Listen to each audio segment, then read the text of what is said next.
Olá, alunos, tudo bem com vocês? Sejam bem-vindos aí para mais uma aula de filosofia. A proposta de hoje é a gente fazer um estudo, né? Tentar pensar um pouco sobre essa ideia, é, o que fazer, como fazer para ser feliz. É uma busca que desde os gregos antigos se tinha esse questionamento.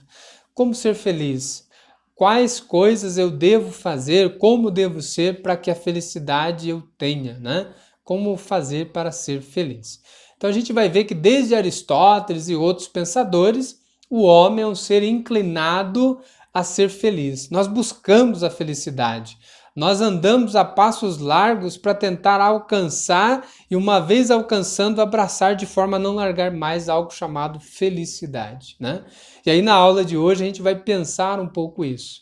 Como fazer para ter a felicidade? Se o que nos move, vamos pensar assim, é em última instância o desejo de ser feliz, mas nem todo ato traz felicidade, como alcançar esse nosso objetivo? Então, esse é um problema, né, da aula de hoje. Como alcançar a felicidade? Considerando a fragilidade e a vulnerabilidade humanas, como devemos agir para levar uma vida feliz? Ou, ao menos, não infeliz, né? Pensar um pouco sobre isso. Quais são as fontes da felicidade? Será que tem uma fonte da felicidade?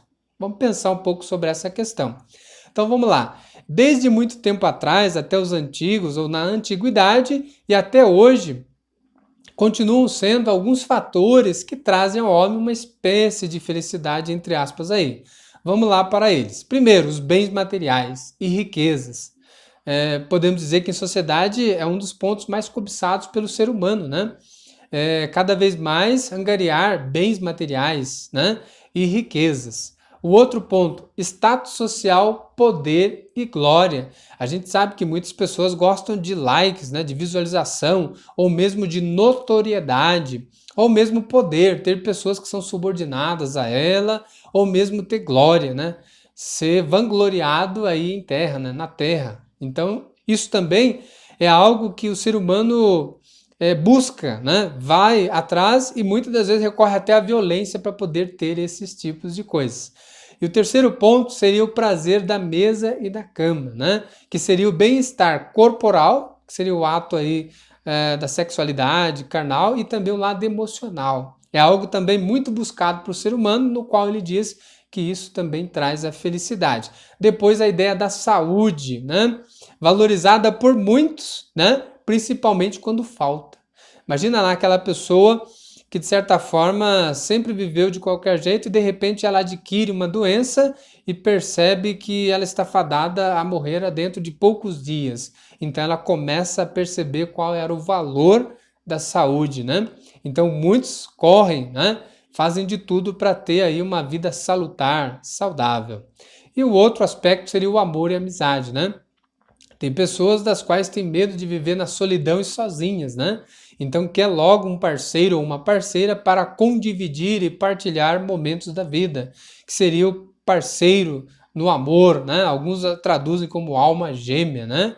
E também a ideia da amizade. Ninguém quer viver sem ter um amigo com o qual possa compartilhar momentos, né, de frustração, de conquista, ter pessoas com quem possa contar que necessariamente não precisa ser a sua família. Então, todos esses aspectos a gente atribui dentro de um estudo rápido, que seriam fontes que contribuem, né, para que a pessoa se sinta num bem-estar ou, por que não dizer, numa felicidade, né? E aí a gente percebe então o quê? Pressupõe-se que a carência de uma pessoa dessas fontes possa então talvez explicar a infelicidade dela, né? Pessoas que não têm nenhum desses itens, ela é infeliz porque não tem isso. Aí já é um questionamento filosófico, né? O curioso é que, com frequência, pessoas que desfrutam de tudo isso não se sentem felizes, né? Ou não são felizes. Então, o que está faltando para elas? Será que elas têm isso em excesso, que também traria a infelicidade ou a não felicidade, né? Como explicar isso? Dependerá então a felicidade de outros fatores mais essenciais do que meramente coisas materiais? Como que eu posso pensar então? Ou variará de pessoa para pessoa? Talvez para uma pessoa ela é feliz se tiver bem material, para outra já não. Como que eu penso essa ideia da felicidade? E aqui nos vem uma outra reflexão, né? Em uma primeira análise dessa aula de hoje, vocês pararam para pensar que muitas das vezes a gente parte de uma compreensão de que há uma tendência do homem em considerar a felicidade como resultado de fatores predominantemente materiais, ou seja, a felicidade está externa ao homem e que ela afeta a vida de um indivíduo, como bens materiais, dinheiro, reconhecimento no meio social, prazeres dito carnais ou ausência de doenças? Será que é só isso que de fato traz a felicidade ou está faltando alguma coisa? Né? As circunstâncias internas, né, sua vida interior não contariam tanto, nem a coletividade em que vive esse indivíduo. Então aí passa-se a pensar um outro aspecto.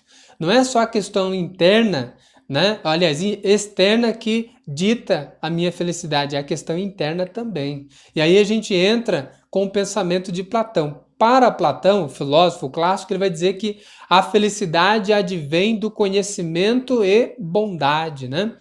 E aí é interessante pensar com base em que Platão fala, né? E define que a felicidade ela é a união, né? A unificação entre conhecimento e bondade. Então, partindo do pressuposto que o pensamento de Platão ele vai dizer o seguinte: o mundo material, aquele que percebemos pelos 5 sentidos, é enganoso, né? Nele tudo é instável e por meio deles não pode haver felicidade, ou seja, há uma instabilidade constante. Se hoje é assim, amanhã já é de outro jeito. Então não dá para eu confiar nesses meus sentidos ou no materialismo que existe como sendo o fator que me levará a ser feliz, né? Por isso, para o filósofo, o caminho da felicidade é o abandono das ilusões dos sentidos, ou seja, tudo aquilo que me apresenta no imediatismo, né? Tudo aquilo que vem dentro desse materialismo, dessa coisa externa que influencia o homem. E aí Platão vai dizer que a felicidade então está no mundo das ideias, né? Aonde do qual o homem tem que buscar dentro de si mesmo, né? A busca, a necessidade e encontrar-se consigo mesmo no processo de reflexão, e aí ele vai obter o conhecimento verdadeiro das coisas, né? Que Platão diz que é o conhecimento supremo da realidade e que vai corresponder à ideia do bem. Por quê? Porque uma vez você sendo conhecedor da verdade, você vai praticar também o bem, né? Olha só, a fala de Platão é muito interessante nesse sentido. Então, de certa forma, se for pensar dentro de um pensamento do senso comum, o pensamento filosófico vai na contramão disso e vai dizer: não fique preso às ilusões dos sentidos, elas são momentâneas. Não fique preso ao materialismo, achando que ele que vai dar conta da felicidade humana, porque a felicidade humana está dentro de uma dimensão interior, na busca do homem pela verdade. E que quando ele a encontra, aí sim, ele vai praticar o bem e ele vai ser feliz, né? Então é mais ou menos isso, alunos, a aula de hoje. Desde já agradeço a atenção de vocês e até a próxima aula.